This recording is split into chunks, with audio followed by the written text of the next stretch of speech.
Hello అందరూ నమస్తే, సలాం అలైకుం. అంత బాగుండారా ఫ్రెండ్స్? అడవి ఎంత మోసం జరిగింది తెలుసు. అడవి ఏరా పాప ఫోన్ చేసింది. ఏమైందంటే మెత్తగా మాట్లాడుతుంది. ఏమో ఎట్లా అని చెప్పి నేనేం చేసిన, పాపం రీఛార్జ్ లేదంటే రీఛార్జ్ చేసిన. అడవి రీఛార్జ్ చేస్తే ఏమైంది తెలిసిన, ఇంకొకడు సేమ్ అట్లా నా మాదిరి బకరా కూడా ఉన్నాడు. వాడు ఏదో కావాలంటే ఆ డబ్బులు వేసినాడట. వాడి డబ్బులు, నేను రీఛార్జ్. మా ఇద్దరిని బాగా వాడుకుని బకరాలు ఇద్దరం ఉదాహరణ కలిసాం. వాడి నేను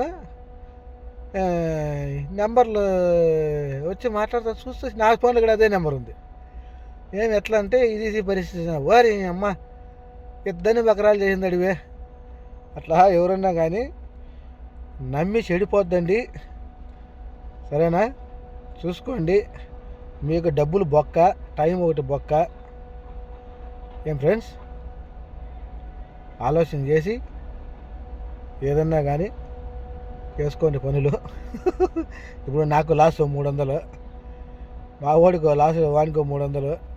ఇప్పుడు తెలుసుకోబట్టే, ఇంకా తెలియకనంటే ఇంకా ఎంత బొక్క పడిపోయిందో ఏమో.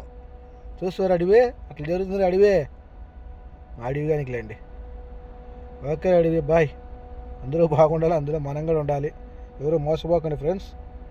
ఎవరైనా అమ్మాయిలు ఫోన్ చేస్తే కక్కుర్తి పడి మోసపోయి ఉండిందే బాయ్, ఉంచుకునేది బాయ్ అని చెప్పి అవి ఇవి తీసేసి డబ్బులు బాగొట్టుకోవద్దండి.